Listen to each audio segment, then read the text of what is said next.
All right, so welcome to Comp and Physics and Materials Science. I guess now it's Applied Sciences, 715, which is Visualization in the Sciences. Tell you a little bit about myself first. I'm a research professor of computer science. That's where I was trained here, actually, in this department, as an undergrad and a master's student, a PhD. Physics and astronomy and applied physical sciences. I have appointments because I work with scientists and they want to guarantee a piece of my time to kind of work with me on projects. I was the 2012 SciViz conference chair, leading that particular conference. I think of myself as a toolsmith primarily. I build tools to help scientists learn things about what they do, and virtual environments. So I made an atomic force microscope interface that was a virtual reality interface so you could smash carbon nanotubes and smash viruses and cut DNA and do all kinds of interesting things. Scientific visualization is one of my passions. I really love to think about scientific visualization, design visualization tools. Please call me Russ if you can, stand it, not Dr. Taylor. All right, so my lecture style. I talk way too fast, especially when I'm excited, right? I actually spoke in Germany one time. I was a visiting lecturer in Germany for 4 months, and I would intentionally slow down, and I would put pauses in between my sentences, and I told them, you're going to have to slow me down. I gave them all these instructions, and they said, okay. And then one day I forgot to do that, and I spoke normally, and they said, oh my God, it was too horrible. So tossing questions to slow me down, or there's this thing that works in England. It's not so kind of personal. You just gentle stomping of feet if things are going too fast. That'll let me know to slow down. So kind of questions to put in. So if there's some strange phrase I use that you've never heard of, GPU, CPU, PMCA, PMMA, centrifuge, just ask right then, what is that term, so you don't get lost going on. If it's a new idea or a new topic you'd like to discuss, or if you have a disagreement with something that I say, it's a good idea to write that down, and then at the end of the topic, bring up the question then, so that the whole thought gets out, and then we can have a dialogue about that, and I'll be glad to do that. If you're not sure about which kind of question that is, go ahead and ask it right then. All right, so a warning about this class, right? So it turns out that you may never see things the same again, right? So I was flying down to Myrtle Beach, I'm looking out the airplane of the Everglades, I see the reflection of the sun, and I see the water, and I see the things under the water and the things on the water. I'm like, oh, what an awesome multivariate visualization technique, right? You can have 4 different layers, they're all superimposed, but they're separable from each other. This is going to be really great. I'm walking down the road on Franklin Street, right, and I see this on the ground, and I think, oh, what a great tensor visualization strategy, showing the deformations of the road according to the different forces that are being applied to the road. So David Borland took the class. He ended up writing a paper because he got so frustrated with how the rainbow color map was showing up everywhere still, even though it's kind of never the best solution. He wrote a paper about it and submitted it. So look out, it could happen to you. All right, so today, first I'm going to just introduce broadly kind of what do I mean by scientific visualization. And there's kind of, what is that in different terms. Then I'm going to talk about what the course is about, kind of how the mechanics of the course is going to go, show you the course homepage, show you where we're going to get your schedules, show you where the readings are, and so forth. Then I'm going to talk about how grading is going to happen, and then I'm going to do a fast-forward course preview. So this is something I learned from the SIGGRAPH conference, pretty much the Biz conference. Everything does this now, right? You go to a conference, and they have 30 seconds on every paper that's going to be at the conference, so you get an idea of what's coming up. So I'm going to do about 30 seconds on every topic that we're going to have in the class to give you some idea of what's coming up. That'll help as we're kind of slogging through material you might not find so exciting to realize why it is we're going to use that material later. And then ask you guys for information on yourself and what visualization applications you might be interested in working on, because a lot of this course is going to be hands-on. How do we solve problems? All right, so what's scientific visualization? I'm going to give some definitions. Then I'm going to talk about, for the purpose of this course, what I mean by that phrase, which is a little different from the general term, and give a brief history of what happens. So, visualize, to form a mental image. Just if you look it up in the Oxford English Dictionary, it has nothing to do with computers, right? This is how do I form a mental image, an image in my mind of something that is not present. And so we're going to use computer graphics to form an image to help you form that image in your mind. One of my favorite quotes from Hamming is, of course, the purpose of computing is insight, not numbers, right? This is why we do visualization. Oh, I ran my simulation. I got 10,000 terabytes of numbers in my computer. What's going on in the phenomenon? I don't know, but I've got 10,000 gigabytes of numbers. How can we kind of turn that into insight? And so you want to use graphical techniques, in this case, to convey information and support reasoning.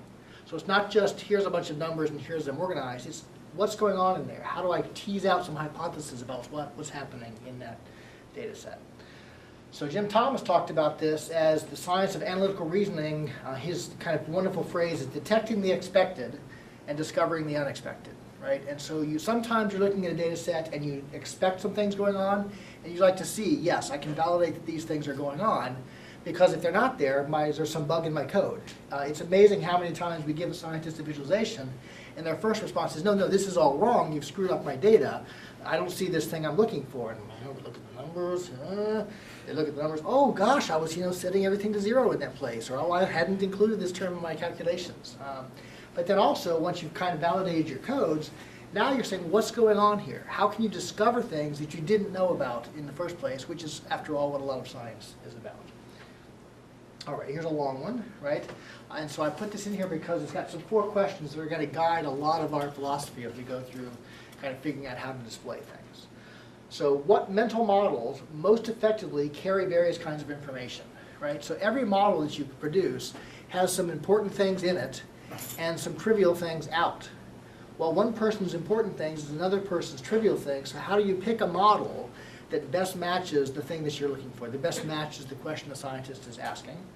So which visual attributes of these models are most useful for conveying specific information, either independently or in conjunction with other channels? How do I compare temperature to height? I want to see both those things together. Or what's going on with wind speed near this vortex? Is it bigger near the edge? Is it bigger in the middle? One variable or multivariables? How do you convey visually things that help them understand what's going on with data? How do we most effectively induce chosen mental models in the mind of an observer, right? I'm trying to control your mind, right? What that means is I'm trying to convey some information about this data to you in a way that's most easily understood, right?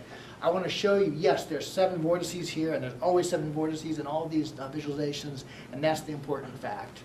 So I'm going to number them or somehow highlight that. But all these extraneous things that are going on, somehow put them in the background. All right. And how can we provide guidance to a scientist on choosing appropriate models and appropriate attributes to a human automated display? So that's what I'm going to do for you during this class, is explain to you how you can figure out what are the appropriate ways to map these things. Because there's maybe 17 different ways to show a 2D scalar field, and which one would you use, right? The coolest one that uses the GPU algorithm? No, it won't necessarily be the most useful. For a given question, it turns out there's a different answer. And so we're going to go through how you would pick from among the techniques out there and do that. We're not going to actually be talking about how do you program the latest, coolest technique. We're really going to be asking about how do you pick from the ones that are out there, and how do you develop new ones that aren't out there that would meet needs even better than there are there. Okay. So Pablo Picasso, art is the lie that tells the truth, right? All metaphors break down, right? Everything we say is spoken in metaphors. All of the visualizations are going to show some useful things and hide some things, right? So in some sense they're lying, right? They're lying because it's not showing you all the things that are going on. They're hiding. But you do want to avoid misleading lies, right? So you want to hide things that the user didn't care about, not things that they did care about. For example, if you use the rainbow color map, you're going to introduce really interesting features in the data set that you get from the user that really aren't a feature of the data. They're a feature of the color map you use to show them the data. They're like, oh wow, there's these large flat regions, and then sudden changes, and then other flat regions. No, that's also true if you drew it on a flat, arc, and so it's not in the data, so you need to avoid those things. So Mars, they did a kind of flyover of Mars to show people how things were going on. They exaggerated the vertical scale by a factor of 5. They didn't tell you that they exaggerated the vertical scale. Look, Mars is amazing. It's got all these ravines and crevices and whatever. Imagine you go there and no, it's actually pretty flat. Maybe you planned your kind of Voyager mission there with a climbing robot because it needed to go up these steep slopes, and it gets there and there aren't things going on, right? And so be careful. There can be reasons to exaggerate vertical scale that can show you details, but you need to let the user know that that's going on, not just to make it more exciting for the person watching the video. And it turns out, there's something that the way the visual system, the perceptual system works in humans is, if you see something moving and you hear a beat track, boom, boom, boom, boom, boom, boom, boom, you'll perceive a periodicity in that motion that has to do with the beat track, boom, boom, boom, boom, boom, boom, independent of what actual frequencies are in the thing going on, right? And so you can impose incorrect, perception of things just by putting this cool soundtrack in to help make the video work. And so there's several visual pitfalls that we'll see with this that you'll learn how to avoid when doing display. All right, so for the purpose of this course, what I mean by scientific visualization is really spatially embeddable scientific data sets, right, from experiments, from simulations. So that means that they were sampled in some three-dimensional space over time, right? Medical images fall into this category, so they're perfectly fine. People will sometimes say medical visualization is different from scientific visualization. Medical, for me, has the same characteristic. We'll be talking about that. Other spatially embedded modalities, sound and touch, we may have brief lectures on those topics as well.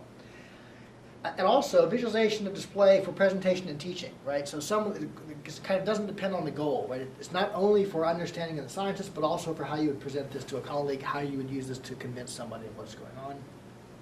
What I don't emphasize in the class, although there will be a lecture on these topics, is information visualization, right? And so to me, this is strictly a more complicated problem because you've got stock market data or friend networks or other data that's not genomic data, that's not initially spatially embedded. You have to both embed it in space and then visually represent it, right? So you kind of get a two-stage problem.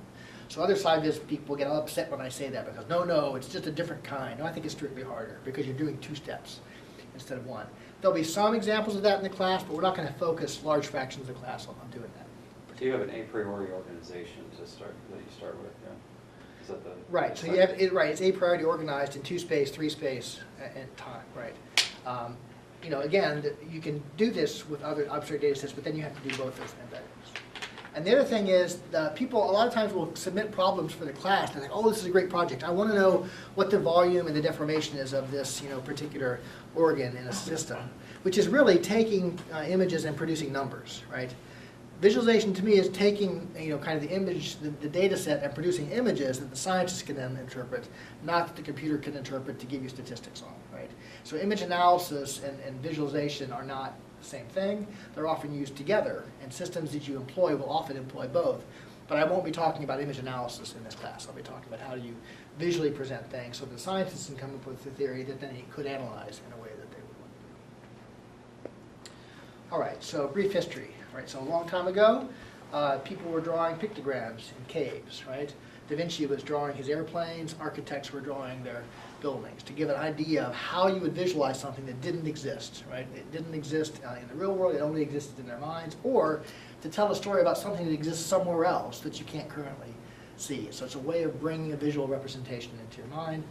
This has been done since the late 40s with computer generation, right? So initially they had these ballistic tables, right? The first computers were, if I shoot my gun off at this angle with this velocity, where is the thing going to land, depending on my elevation, right?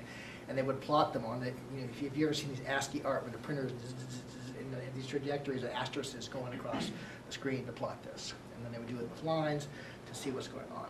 Also, statistical data, plotting of statistical data, understanding how trends in the economy, trends in risks and temperature and so forth.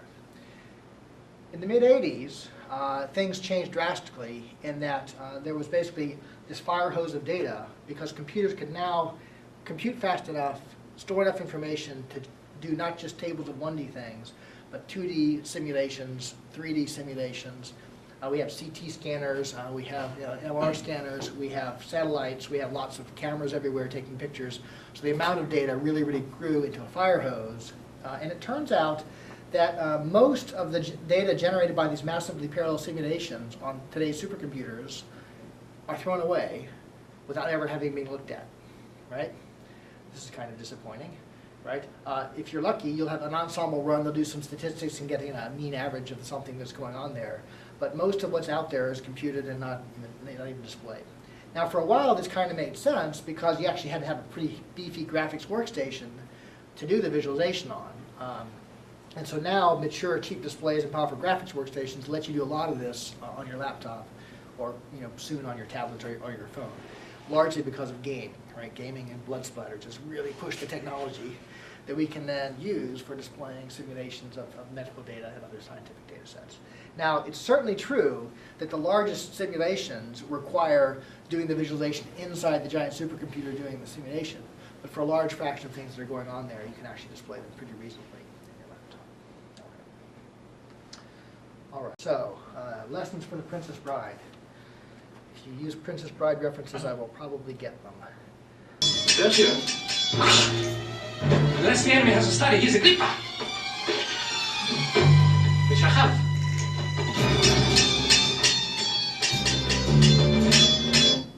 All right. So what are the lessons that we get from this particular scene? First, you need to learn a set of techniques, right?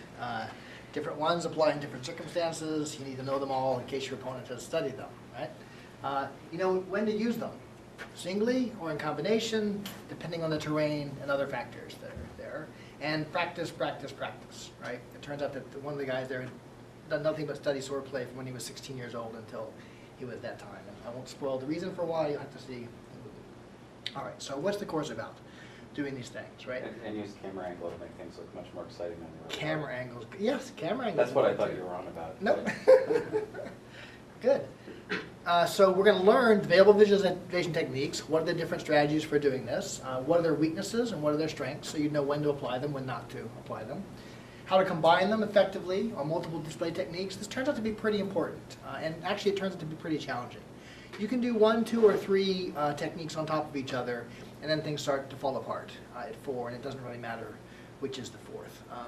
And so scientists are often trying to understand what are relationships among things, not just what is the value of some particular distribution. And so using them in combination turns out to be an interesting and challenging part of this. We're going to learn enough visual perception to avoid pitfalls. So it turns out that your visual system doesn't work the way you think it works, and you can't make it work the way you think it works, no matter how hard you concentrate and squint. And we'll see some examples of that, and the textbook will have examples of that. And so we learn how to avoid those problems. Learn how to use a visualization toolkit, and then also how to work as part of a multidisciplinary team to come up with a new visualization, right? And we're going to, how are we going to do these things?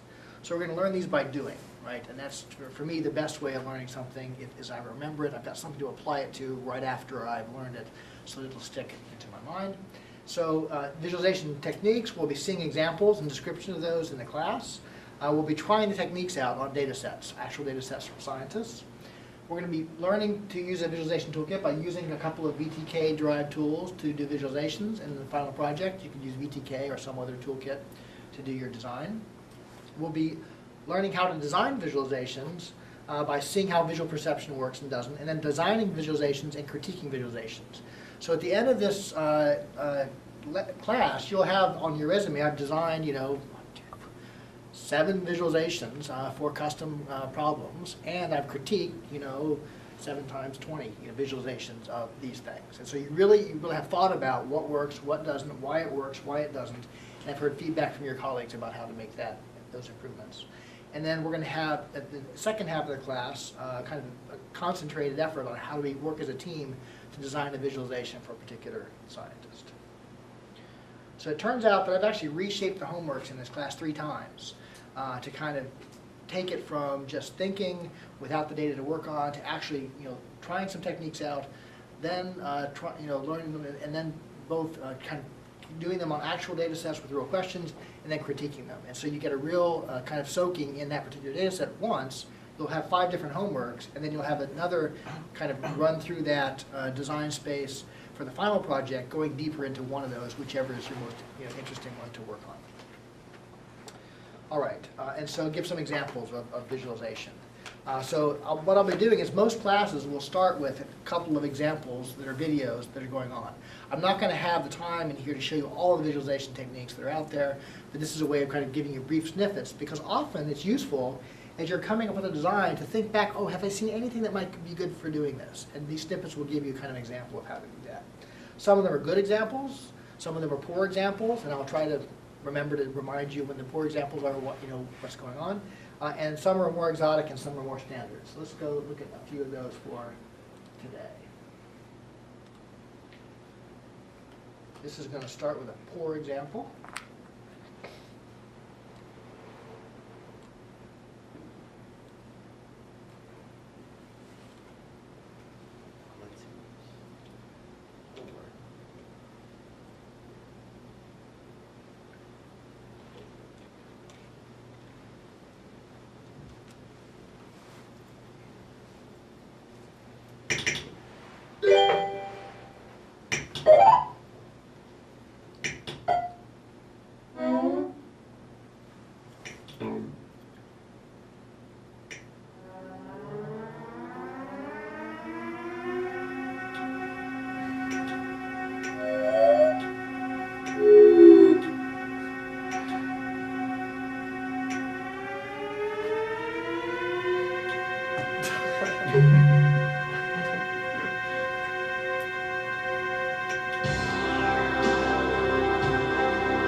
Nice. And of course, this one goes to 11. And it turns out that a lot of scientists, when they think about scientific visualization, they think, oh God, they're going to make these amazing, pretty pictures that aren't going to tell me anything about my data. And so that's, of course, why they ended up making that visualization as a spoof on our own discipline of a temptation that we have, especially as computer scientists, to want to do that. So we're going to learn not to do that. Here's an example.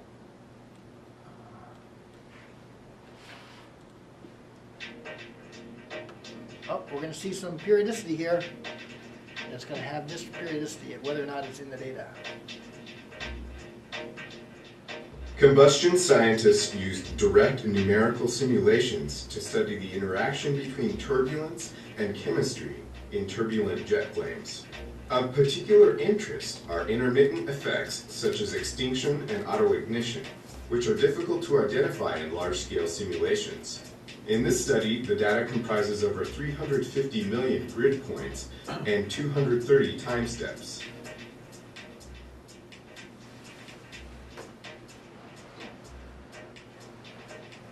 The scalar dissipation rate, chi, is a derived quantity indicating the rate of turbulent mixing, thought to play an important role in autoignition and extinction events.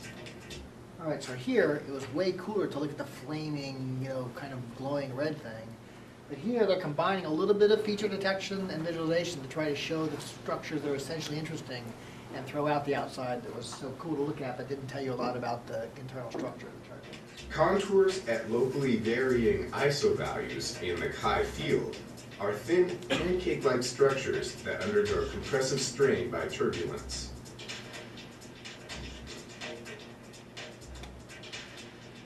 Scientists aim to characterize these structures according to their first three length scales: length, width, and thickness.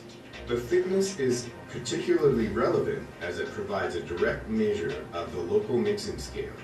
The primary focus in this project is to understand the relationship between the thickness and the mean temperature within these structures. Length scales are computed using spectral techniques. We parameterize each structure according to its...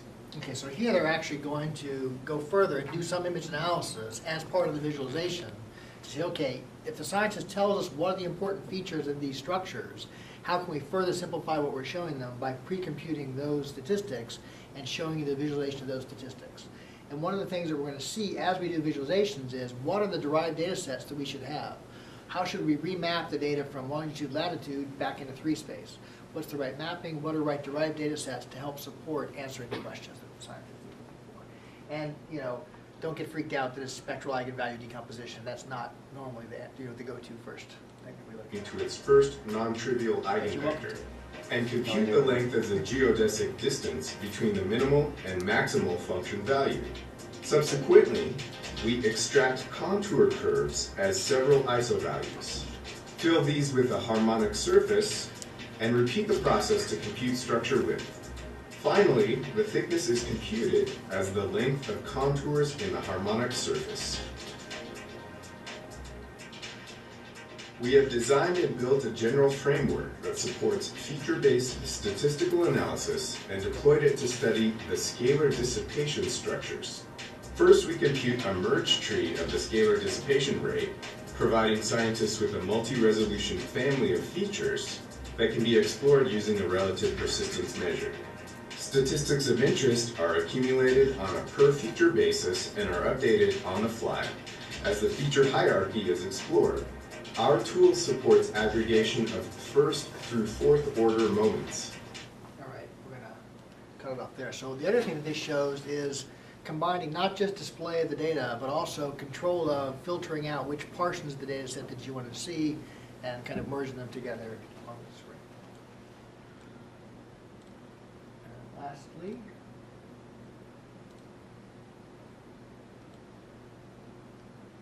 Traditionally, in order to generate good visualization results, users need to manually adjust the transfer functions, which is not intuitive for non-expert users. In this work, we propose a what you see is what you get volume visualization system.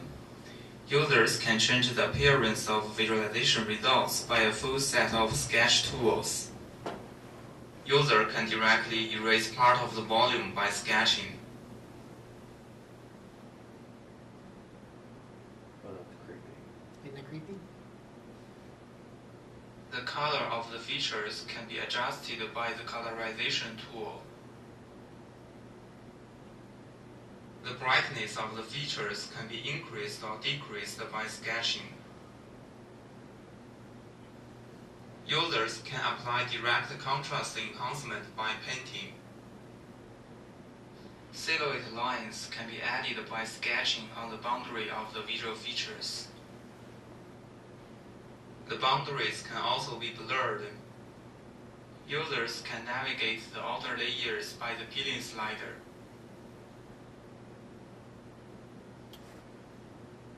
We also apply a what you see is what you get volume visualization tool on a turbulence simulation data. So this tool does a couple things. One is it shows a number of different interesting and useful methods of doing volume rendering, including silhouette rendering, color volume rendering, transparency, opacity. And the second is it directly addresses the question of how can the user be thinking about this tool in the space that they're thinking about their data. Not how do I adjust some kind of density-based transfer function and figure out what that's going to do to my image, but how do I pick things in the image, how do I adjust things in the image in a way that makes sense to me, and then map that in the computer into some mathematical technique that applies the appropriate thing in the display. And so what I really wish, one of my, if there were two of me, the second me would be working on this, would be taking these techniques that are out there in the literature and sticking them into peer review and sticking them into VolView so that everybody who uses these tools can have access to them. So one of the things as a community we do is we show these wonderful demonstration projects, but it's really challenging to put those into a robust tool, get them out there in the world. And so I did the BizImp project. I got 6 of these things kind of put in there. We kind of ran aground with this one because it was too hard to do in a summer by a student who had been hired to do it. And so, anyway, we can at least see what we wish we had and give an idea of what would be good. Or make the conferences require that you submit source code. Yeah,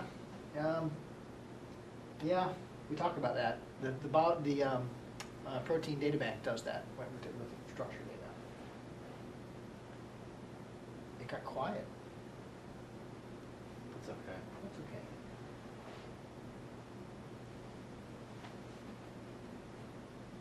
How much do you have to know about what the scientist is on about to have any clue as to how to approach this? I mean, he had to... This is the visualization.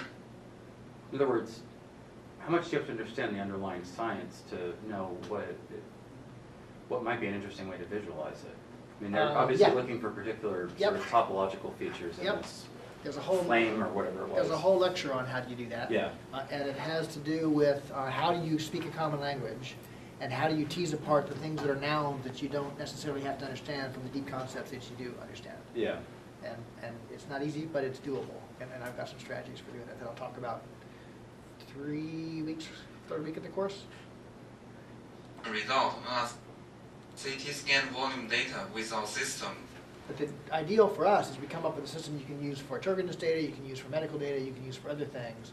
And the interface is in a task, kind of domain-independent task language that makes it easier for the user to do that. All right.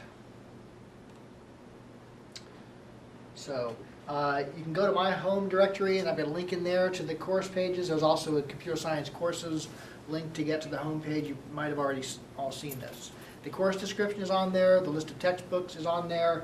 The schedule of reading assignments is on a schedule link that's down in the middle of the page. That'll show you when the readings due, when the homeworks are due, have a link to download the data and the assignments and so forth.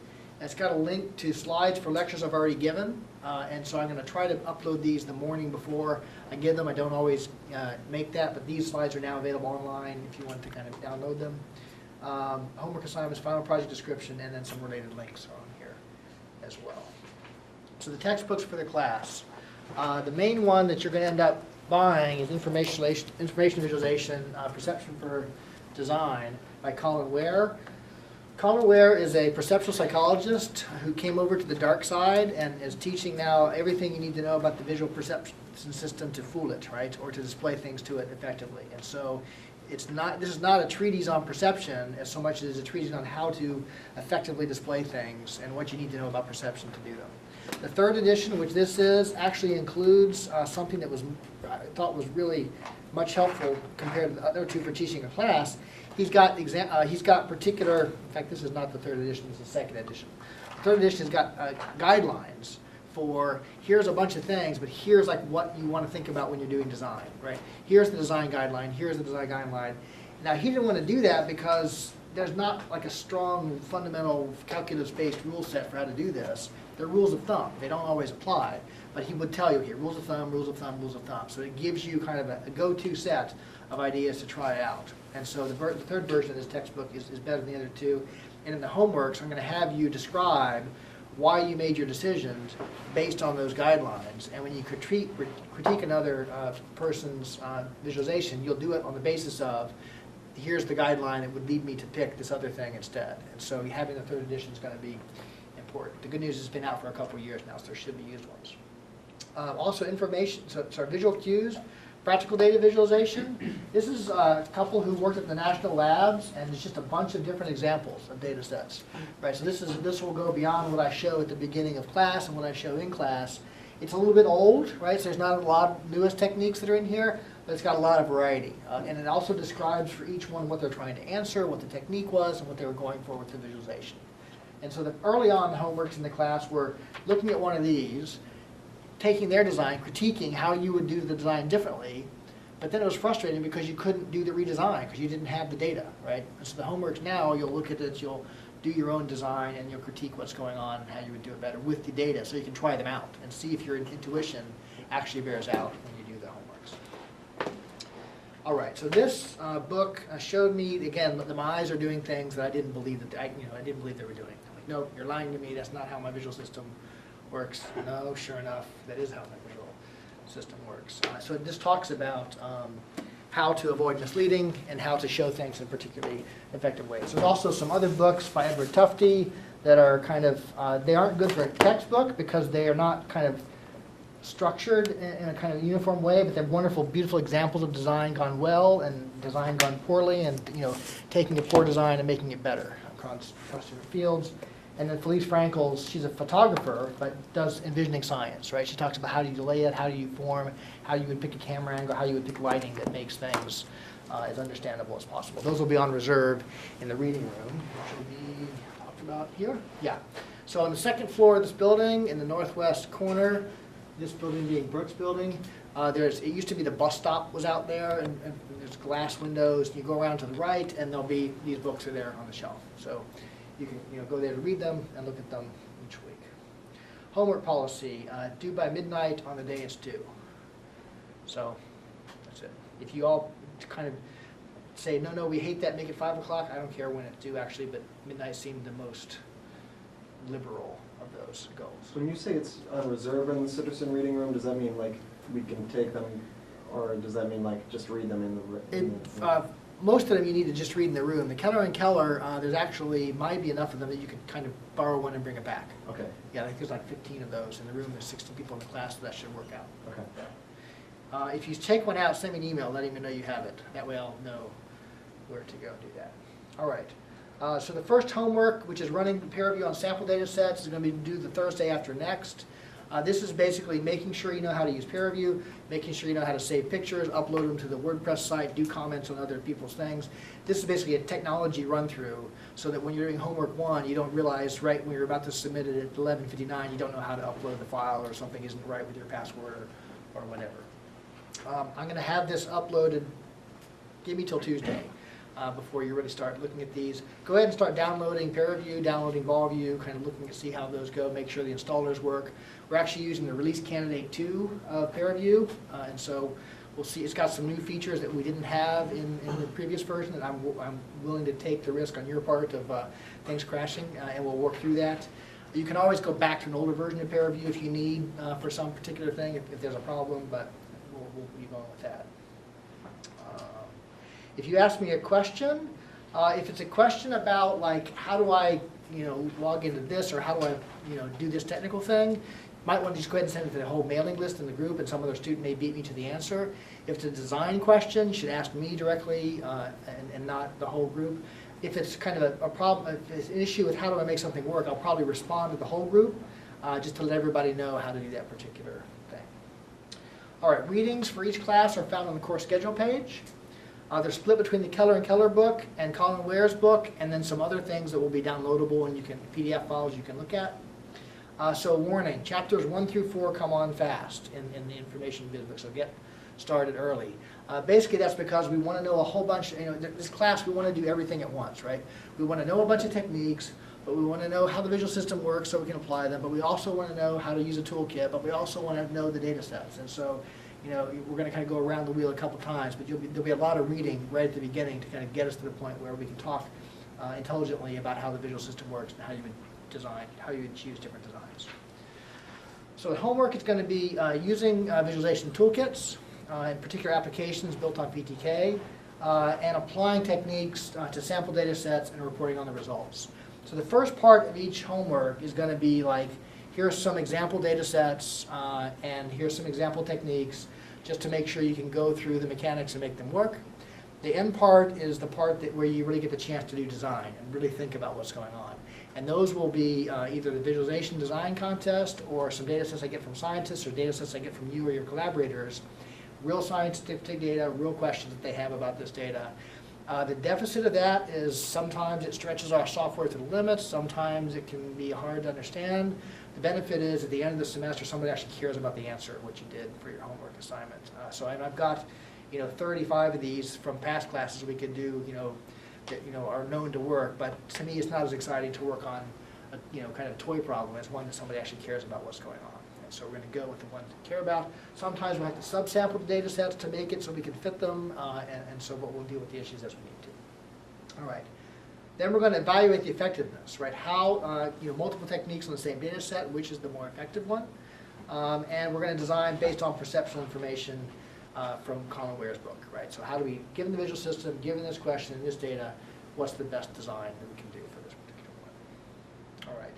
So the critiques will be based on what other techniques could be used and why would they be better or worse at doing this particular thing, right? And so we're actually going to have an artist who's teaching a viz class in art come talk to us in about 2 weeks about how do you do critiques, right? So for me, I'm terrible at taking criticism. I'm not very good at giving criticism. That's not something that we get taught very much in the hard sciences or in computer science. And so she's going to, in art they do this all the time, right? This is how they live and breathe. We're going to, here's the idea, and it's, I can say some things like, oh, it's about talking about the issues and not talking about the person and so forth, but she's done this several times. So she'll be coming to help us kind of step forward in that, and then we'll kind of, do it as best we can. All right. So the homework opportunities this year, there's going to be from MAD-I, which is the high energy physics collision detections, and this is taking gold nuclei at 99.9999 speed of light, hitting them together so that the protons dissociate, the neutrons dissociate, the quark dissociates, and you get a quark gluon plasma, which I'll describe in the homework what that means, and then they kind of mix together and then they explode at the speed of light. And so looking at what the heck is going on inside that. If we're lucky, we'll get a data set from them that is actually this color charge thing, where it's not just charge, but there's red, green, and blue charges, and they mix together in these interesting way, and tensor field, and all kinds of cool science do-gobbers that are in there that will boil down to kind of task-specific language. All right, look at neural development, right? And so how neurons, and so it turns out when brains form, there's a bunch of one kind of neurons at one end, a bunch of another kind at the other end, and they all migrate and form these multi-layer structures that we use to do our wonderful thinking. And so they don't really know how these move around, but they've got some measurements now of these, and so we're going to be looking at how these neurons move around in their brains. This contest is looking at volcanoes. right? How does the ash and CO2 from volcano eruptions get up into the upper atmosphere? There's this ginormous debate going on around the world between the people who think that it gets blasted up there just immediately and those people who think that it got moved over and blasted up there by a storm later. And so we're going to be looking at that data set, trying to help them understand what the heck is going on with the way volcanoes making things. Also, if you've got some research data that you're looking at, if you've got a scientist you're working at, come talk to me about it in the next couple of weeks. I'm going to be putting out calls across campus, but it's always more fun to work on something that's your kind of own data set. So let's talk about how that might work. Again, not everything fits. Some things is more info-viz, which we might take. We've done that in the past. Some things is image analysis, which we probably won't do, but maybe we'll punt over to Mark Needhammer's class and see what goes on. All right. So good news, your homework assignments could be famous, right? And so some of them from last year are famous, some from the year before are famous, right? So it turns out they can be starting points for other team projects, right? So you might work on the homework 5 and your solution might be the best, but another group is picking up that project and they'll build on that. Outside this, so examples for the Mad-Eye and Sandia researchers, and so we've got a pair of you now implementing some of the techniques that were developed in the Viz class from a couple years ago, and scientists around the world are using this to understand their data in ways they couldn't before. We've sent some posters around the country. They're kind of up on Kitware's walls. They're up in the dean's office here. They're up in Sandia National Labs, and so good news. Final project. Final project, you're going to basically design a visualization tuned for a particular set of goal and data. We'll be doing this in homework. In the final project, we'll expand the number of questions usually, and sometimes the data sets. And it's almost always the case that when you design a visualization for a scientist, they're like, wow, if you can do that, here's what I really wanted to do, but I didn't ask you because I thought it was impossible, right? And so it turns out that it's not really, I don't believe it's possible to talk to a scientist, come up with a plan, go off to a design, and come up with the perfect answer, right? Because having a new tool changes the job, right? He's like, well, if I have this, now I want this. And if we try to imagine what you might want, we have no idea what they actually want. And so we'll have these beautiful spherical, harmonic, reflection, whatever, but it won't answer the question that they want, right? And so you need to kind of try something out. And this can feel frustrating because it's like, why didn't you tell me that in the first place? And he's like, well, why didn't you tell me you could do that in the first place? And so there's this kind of interesting kind of back and forth that goes forward. And the third step, there's really cool stuff happening. So there's going to be a written report. Visualization goals and data characteristics, right? So this is kind of describing what's the problem, what's the data, what are the questions you want to ask. And it turns out you're going to iterate on this more than once, right? It's not trivial to figure out what it is the scientist wants. Sometimes they don't know at the beginning what they want, but sometimes there's just this whole pile of jargon come in, and you kind of write it up, and here's what I think you said, and they're like, no, and then you're not. And the second time or third time, yes, that is really what I'm asking for. And so there'll be iteration on getting the right questions. I'm going to do the first iteration when I talk to them, and then you'll do another iteration as a group when you talk to them on that. Visual system design and implementation, right? So there's a design part, and the design part is going to be kind of what we would do if we had $1 million in a year, right? This is the ideal design, right? This is what we would do, and that's, Then there's the what we designed for the purposes of this semester and how we implemented it, right? And so there's constraints on time and money, and so we deal with that. But I do want you to be thinking about it, and what the course is about is what is the ideal design? What's the right way to do this? And then kind of here's how close we got to doing it. You have design, and then you'll actually evaluate the visualization tool you develop to see if it works, right? Not to see if the scientist likes it, not to see if it's cool, to see if it actually answers the question, does the scientist answer the questions it was designed to let them answer. And so that's a challenging thing because they don't know the answer to the data set that they gave you. So sometimes this involves coming up with a synthetic data set where you do know the answer, but it's similar in characteristics, and then seeing if it actually answers the question, right? So this is really asking the question, not does it implement the thing I want, but is the thing I chose a good way to help the scientist answer that question, right? And this is, well, I'll talk about this 2 or 3 times, and we'll iterate on this as well. And then the last couple of days of class will be you guys lecturing to me with project demonstrations showing what you did, how you evaluated it, and how it went. All right. So you should be thinking, as you're going through the homeworks, is this the one I really want to work on for my project for the last second half of the semester? Is this the one? Is this the one? Is this the one? And then you'll basically send me a list of your top 1 through 5 ordering of this, And every year so far, everybody's gotten their 1 or 2 picks. I keep freaking out, oh no, there's gonna be one that everybody's gonna hate, and nobody's gonna, so far it's always worked out 1 or 2. So we'll see, hopefully that will happen. Again, we'll see how it goes. All right.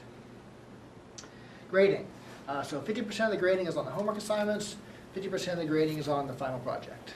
So there'll be 5 homework assignments at the beginning of the semester. Before spring break, there'll be kind of one project you do 2 iterations on after the second half. And then here's how it's broken down along the final project. So 10% of your grade is teammate evaluation, right? And so it turns out that both in the homeworks, you're going to do these in pairs, but also in the projects in groups of 2 to 4, depending on how many projects, how many people. And so I've had cases in the past where one student did all the work and was like, hey, they got a grade that was great too. How help me out with this? And so this is kind of a mixture of keeping you honest with kind of working, with your partner, keeping you kind of getting credit for the work that you did. The other thing I'm going to do in the evaluations is not going to be part of your grade, which is Randy Pausch turned me on to this, which is just list your characteristics as a person, communicator, kind of how on time you are, kind of how kind of reliable you be. And this is for your benefit. At the end of the semester, I'm going to randomly orient these, randomly assign these and give you a mean for each of those things so you can know, okay, what are the things that I'm particularly good at? What are areas that I might want to work on to improve as I work in teams? Again, that part of it won't be part of your grade, but 10% of it will. All right, so the course schedule page. So when we go there is basically all the dates along the left, the reading you should have done for the class that day, homework that you should have done by that time, and then here will be a link. It's like if you go to it today, there's actually a link now to the introduction material that will be in the slides that I just gave. All right. So in class, what we're going to be doing are lectures on kind of what the human perceptual characteristics are, and then also on what different techniques there are, all the different ways of displaying 2D data sets, the zoo of techniques, which ones are good and which ones are poor for what things, 3D techniques, vector field techniques, tensor techniques, and so forth. And we're also going to be doing designs in the way of design quizzes. These aren't going to be part of your grade, but there'll be a design quiz. We'll all get the quiz. We'll think about it. We'll write down what you think the best answer is and why. And then we'll kind of describe in the next class, what was, where people, kind of went off track and how to get back on track, thinking about that. Designs for problems that are not in the homeworks, right? So we're just on the board here, come up with ideas of, how might we attack this problem? Why would this be a better way? Why would that be a work way to get practice doing designs? And then we're going to also, after the homeworks are turned in and the critiques have been done, review the different ones. Did I tell about the, anyway, I may talk about this again later, but the one thing that we're going to have is you're going to be ranking how well you think that technique let you answer the question number 1, question number 2, question number 3. The homework team that gets the highest score, I'm going to print out their poster on the big plotter upstairs, and you're going to get one to hang in your wall, right? The kind of best homework poster for homework 1, 2, 3, 4, and 5. All right, so this is to kind of give you an idea of what content is coming in different lectures. So don't worry if I use a bunch of words you don't understand now, because I will explain them during the lecture. It gives you an idea of what's coming. Some of the order and the content may change. In fact, at the end of the class, I'm going to ask what your interests are, and that may guide the creation of the new lecture. All right. So the next lecture will be motivation and toolkits, right? So it talks about, if I'm a domain scientist, why do I want to do this rather than being in the lab, getting some more data? If you're a computer scientist, why wouldn't I be rather developing some algorithms for a paper than working with a scientist to help them with their problem? And it's going to talk about multidisciplinary science, and one of the reasons for doing this is because you can attack more complicated problems if you have both a scientist and a visualization person in the same team. And how in the world do you talk to each other? How do you get over the barriers that are there to kind of making this happen? I'm going to talk about visualization goals and data characteristics. And so the stages of visualization: how do you collect data, transform, interact, and modify? Sensory representations and visual illusions. And so I'll show you a bunch of things like there on the right, where I tell you that all those kind of diagonal lines are parallel to each other, and you say, no, they aren't, I don't believe you. And then you kind of, after class, go take out your ruler, and sure enough, they're parallel to each other, but the crossing lines tell you what's going on. Talk about what makes a visualization good, and that turns out to depend on the data And the goal, which is why this course is more interesting than always use this for 2D scalar fields, always use this for 3D scalar fields, and so forth. I'm going to talk about the perception of color. So hue, is it irrelevant or critical, right? We'll have that discussion and argument at the beginning of class. What color is useful for, what's it good at, what it's not so good at, how you would display data using color, what color map you would select, and some color models to give us an idea of how color is mapped onto the screen or onto print to understand what's going on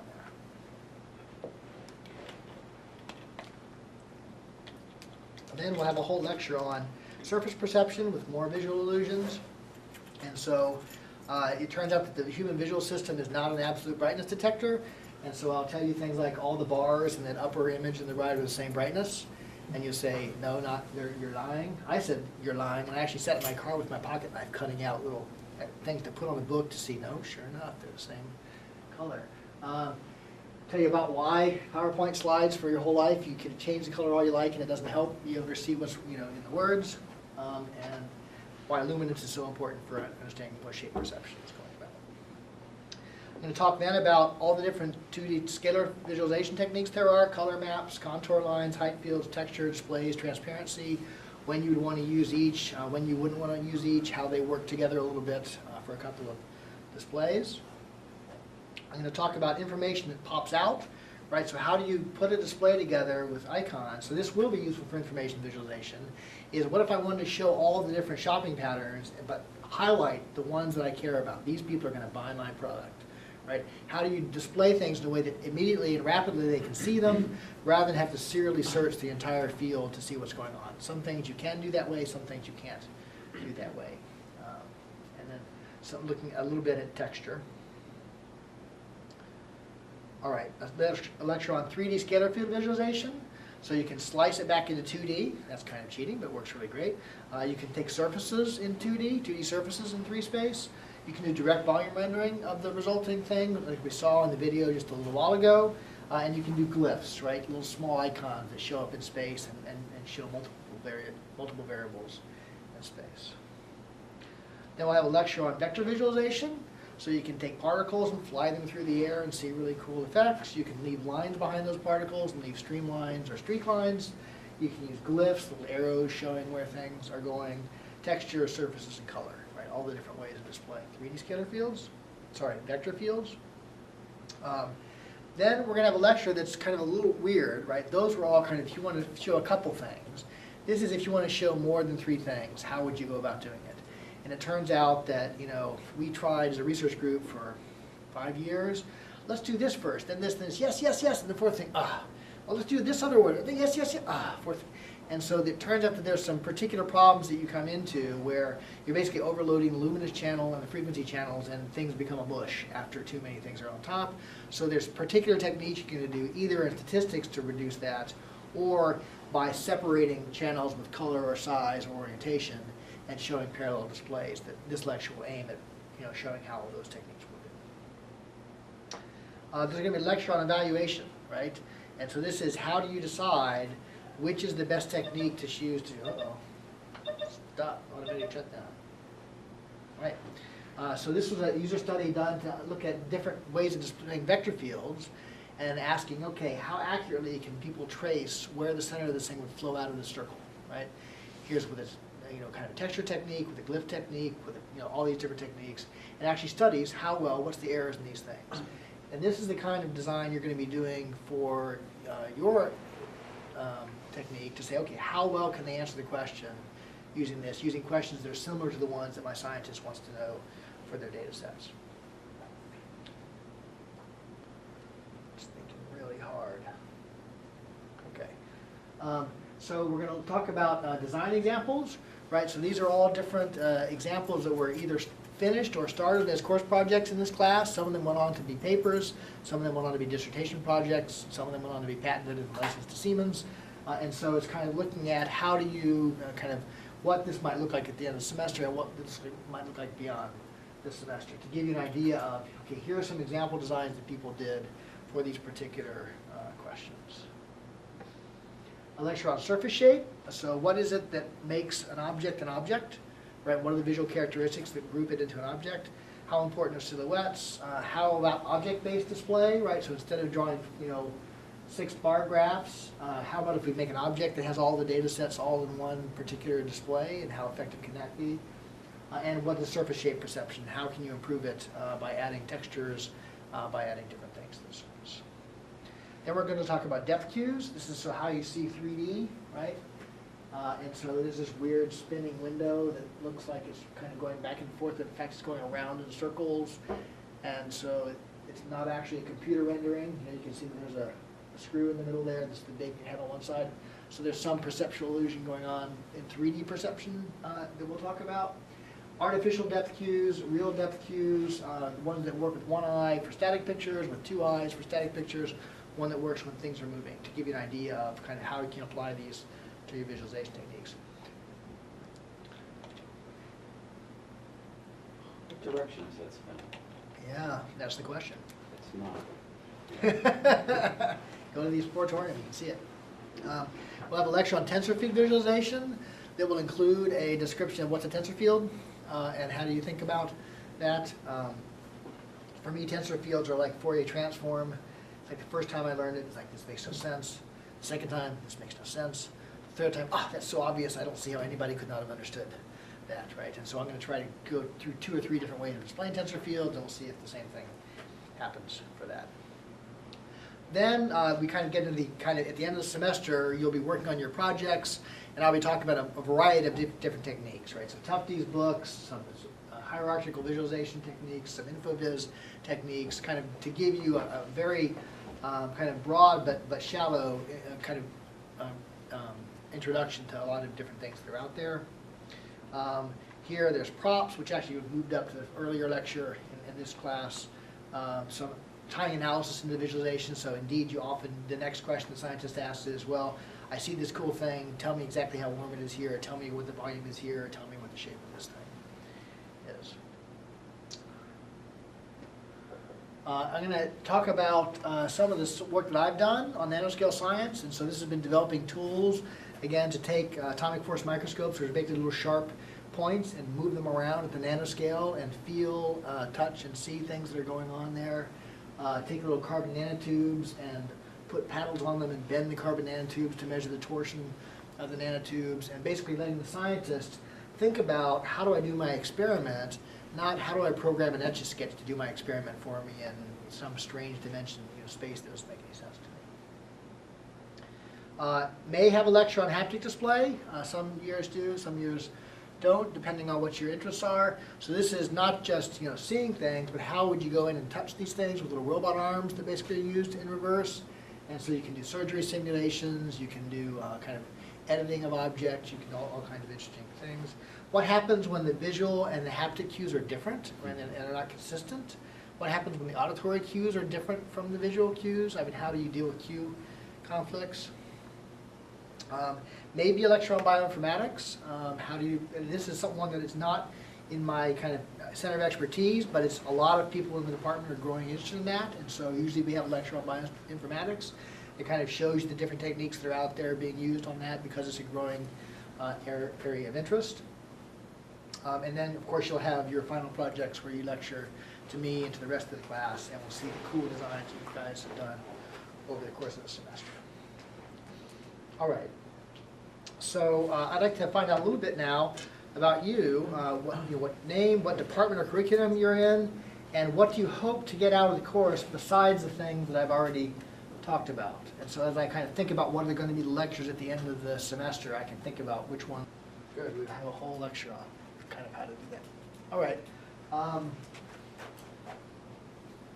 So go ahead and order the Commonwear book. Student stores had some ordered. Amazon has it. I hear there's a Kindle version. I haven't seen the Kindle version, but somebody asked me about the Kindle version. Get PearView and VolView.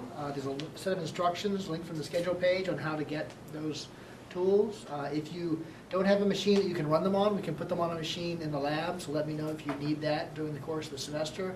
If you get get ready to do your project and you realize my laptop is not going to support the size data sets that we need to do, we can talk at that time as well. Actually, you're on the mailing list. If you are signed up for the class, you're on the mailing list. If you haven't signed up for the class, I've added you to the mailing list. If anybody else is there, send me an email and I'll put you. It used to be that we could add ourselves, but now it's a Google Groups and, you know, whatever. Okay. And all that information's on the webpage. Let me know about your data sets, and let's see if they're going to be a good match for the things we're teaching in the class. You know, again, I'd like to pick ones that are kind of very relevant to people in the class, and you can send them to me or just talk about it after class. And that's it. Thank you, and welcome to the class. I look forward to working with you and seeing what you all come up with this semester.